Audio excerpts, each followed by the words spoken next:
Bienvenue dans cette vidéo pour le début de la correction de l'activité 2 du chapitre 1.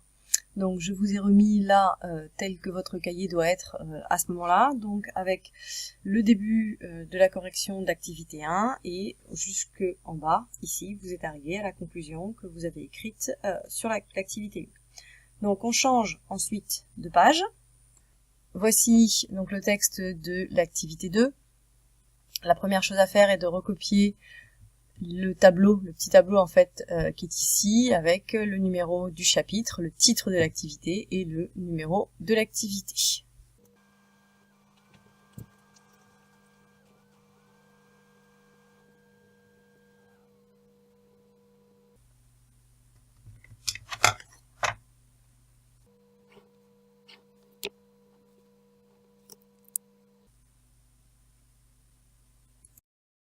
Dans la première question, on nous demande que va mesurer cette grandeur qu'on appelle l'intensité électrique. La réponse est directement donnée dans la vidéo. On vous dit que l'intensité électrique mesure le débit de courant électrique dans le circuit, c'est-à-dire le nombre de charges électriques qui passent en un point du circuit en une seconde. Donc il est hors de question bien évidemment de recopier les questions, par contre on les numérote exactement comme dans l'énoncé.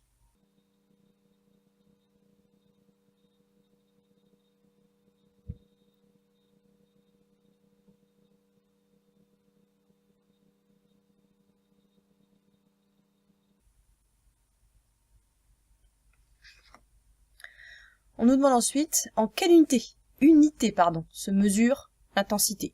C'est pareil, c'est dit dans la vidéo. L'unité de l'intensité électrique, c'est l'ampère du nom de Monsieur Ampère, qui a beaucoup travaillé sur cette grandeur.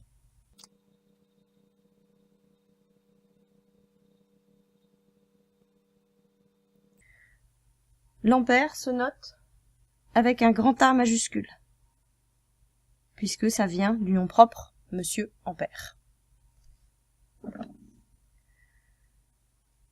On nous demande ensuite comment se nomme l'appareil qui permet de la mesurer.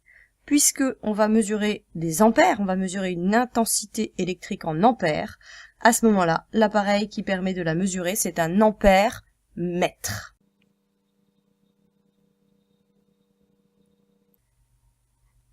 On nous demande ensuite comment doit se brancher l'ampère-mètre.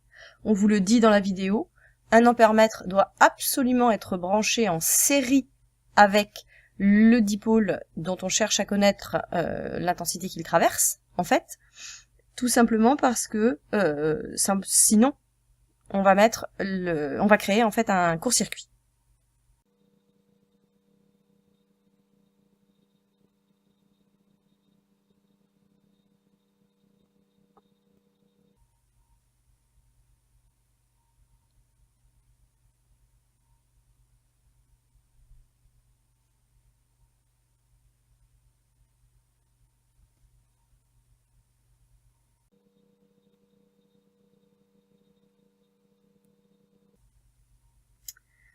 Quel est maintenant le schéma normalisé de l'ampère-mètre?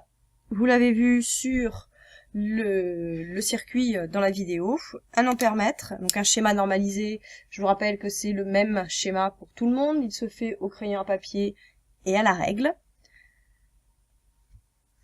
On schématise un ampère-mètre avec un cercle, un A au milieu, les deux fils de branchement, et on remarque ici la borne A et la borne COM.